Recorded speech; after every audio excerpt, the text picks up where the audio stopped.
দেশে এখন কাদের দাপট সবচেয়ে বেশি? এই মুহূর্তে দেশে সবচেয়ে বেশি দাপট বেশি চাঁদাবাজদের। কারণ তারা যেভাবে বলছে এইভাবে আপনার দোকানপাট, মার্কেটগুলো, হকারগুলো, সাধারণ মানুষ কিন্তু চলতে বাধ্য হচ্ছে। বলতে পারেন কিভাবে? আপনি বাসে উঠবেন, এখনো বাসে চাঁদাবাজি চলতেছে। আপনি বাজার করতে যাবেন, সেখানেও চাঁদাবাজি চলতেছে। আপনি হাঁটবেন, হাঁটতে পারবেন না, সেখানে হকাররা পুরো জায়গাটাই দখল করে আছে, সেখানেও চাঁদাবাজি চলতেছে। অর্থাৎ এমন কোনো জায়গা নাই যেখানে চাঁদাবাজি হচ্ছে না। এই মুহূর্তে চাঁদাবাজের দখলই বাংলাদেশ। তাহলে প্রশ্ন করতে পারেন, তাহলে এরা কারা? এতদিন তো আওয়ামী শাসন, স্বৈর শাসন ছিল, যারা দীর্ঘদিন থেকে স্বৈর শাসন করে এই দেশ পরিচালনা করেছে এবং চাঁদাবাজের প্রশ্রয় দিয়েছে। 2024 সালে গণ অভ্যুত্থানের মাধ্যমে বিপ্লবের মধ্য দিয়ে শেখ হাসিনা পতন হয়েছে। শেখ হাসিনা পতনের পরপরই ছাত্রলীগকে নিষিদ্ধ করা হয়েছে। তাহলে এরা কারা যারা চাঁদাবাজি করছে? এখন তো আওয়ামী লীগ নেই।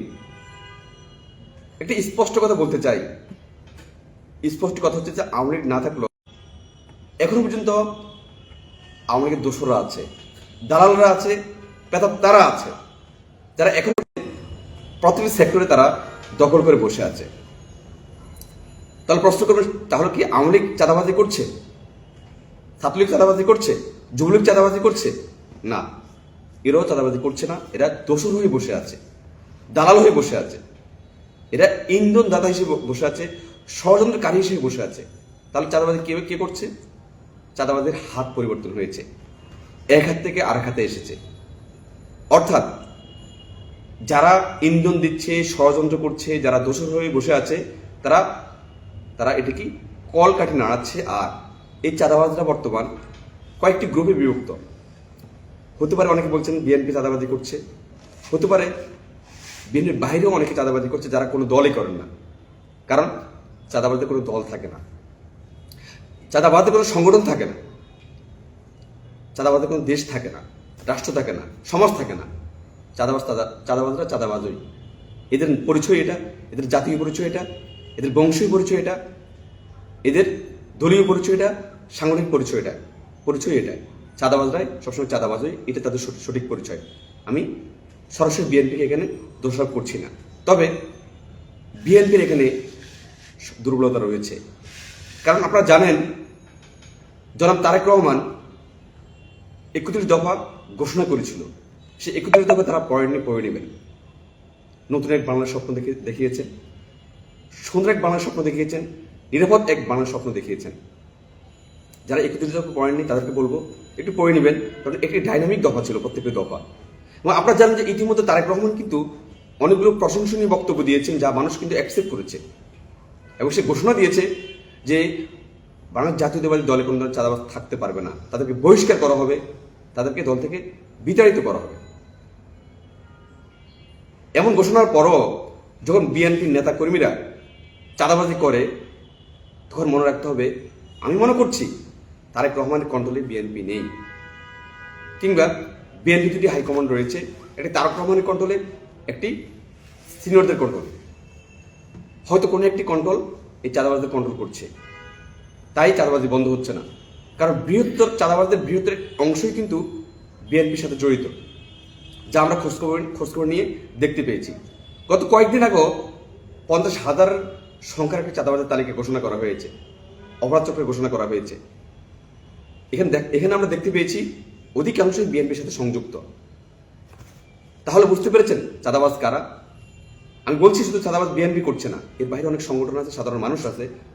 চাঁদাবাজদের কোনো ধরনের সংগঠন থাকে না, কোনো ধরনের দল থাকে না, কোনো জাতি থাকে না, তাদের পরিচয় একটাই চাঁদাবাজ। তাই বলতে চাই, যদি বিএনপি এই মুহূর্তে চাঁদাবাজদের বিরুদ্ধে অবস্থান না নেয়, তাহলে কিন্তু বিএনপি কিন্তু যথেষ্ট রসনালে পড়বে এবং তারা কিন্তু মাইনাস মার্ক পাবে। আপনারা জানেন যে দেশে একটি নতুন করে ষড়যন্ত্র চলছে, নতুনভাবে অনেক কিছু চিন্তা ভাবনা হচ্ছে। কারণ এখন পর্যন্ত এই দেশ থেকে আওয়ামী দোসর, আওয়ামী দালাল কিন্তু সরে যায়নি। শেখ হাসিনা দেশ থেকে পালিয়েছে ঠিকই, কিন্তু এদেশে তার দালাল দোসর চক্র ধরে রেখে গেছে।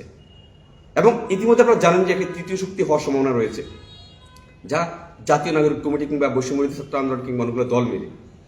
তাহলে যদি তৃতীয় শক্তি বিএনপির চেয়েও শক্তিশালী হয়ে যায়, আর যদি তৃতীয় শক্তির কেউ চাঁদাবাজি না করে, তাহলে দোষটা কার উপর যাবে? বিএনপির উপর যাবে। স্বাভাবিক বিষয়। মাইনাস মার্ক কে পাবে? বিএনপি পাবে। যদি আগামী 2-3 বছর এইভাবে যদি চলতে থাকে, বিএনপি মাইনাস মার্ক পেতে থাকে, তাহলে বিএনপির জন্য বিপজ্জনক এবং সরকার গঠন করতে বিপজ্জনক। মানুষ কিন্তু চাঁদাবাজের বয়কট করেছে, তারা কিন্তু আপনার দলকে ক্ষতি করছে। আর যারা চাঁদাবাজের প্রশ্রয় দিচ্ছে, তারাও দলকে ক্ষতি করছে, সে যে দলের হোক না কেন, যে সংগঠন হোক না কেন। তাই আমার বিশেষ 2-3টি বার্তা থাকবে বিএনপির প্রতি। নাম্বার 1, অতি দ্রুত আপনার দল থেকে আপনাদের লিস্ট করে চাঁদাবাজদেরকে আউট করে দিন এবং দল থেকে বিতাড়িত করুন, নতুবা আপনাদের জন্য খুবই ভয়ঙ্কর দিন অপেক্ষা করতে হবে। নাম্বার 2, বিএনপির বাহিরে যারা চাঁদাবাজি করতেছেন, মনে রাখবেন এই দেশ একটি নতুন একটি বাংলাদেশ।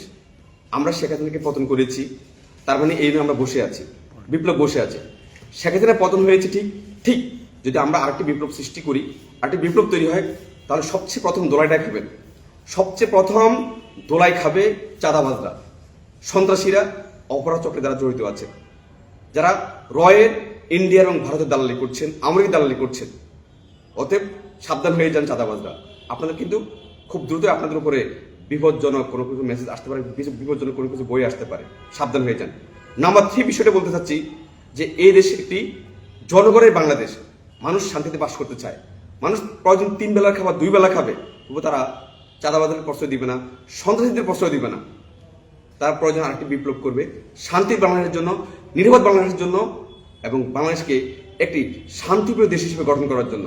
কিন্তু স্পষ্ট বক্তব্য, আমার স্পষ্ট বক্তব্য, এই চাঁদাবাজরা বিএনপির হোক, এই চাঁদাবাজরা অন্য দলের হোক, এই চাঁদাবাজ যেই হোক না কেন, তাদের বিরুদ্ধে আমাদের বিপ্লব গড়ে তুলতে হবে। তাই আমি চাঁদাবাজকে স্পষ্ট বক্তব্য দিচ্ছি, যে যেখানে চাঁদাবাজি করুন না কেন, যদি এমন হয় যে আপনারা আওয়ামী দোসর হিসাবে, আওয়ামী দালাল হিসাবে, সরে শাসক দোসর হিসাবে, সরে শাসকের দালাল হিসাবে কাজ করেন, তাহলে আপনাদের বিরুদ্ধে আরো দ্বিগুণ আকারে বেড়ে যাবে। তাই আমি বলছি যদি আপনারা চাঁদাবাজি বন্ধ না করেন, তাহলে আপনাদের উপরে অতি শীঘ্রই আওয়ামী ট্যাগ পড়ে যাবে, অতি শীঘ্র আপনাদের উপর ভারতের ট্যাগ পড়ে যাবে, রয়ের ট্যাগ পড়ে যাবে। সাধু সাবধান, সাধু সাবধান, সাধু সাবধান।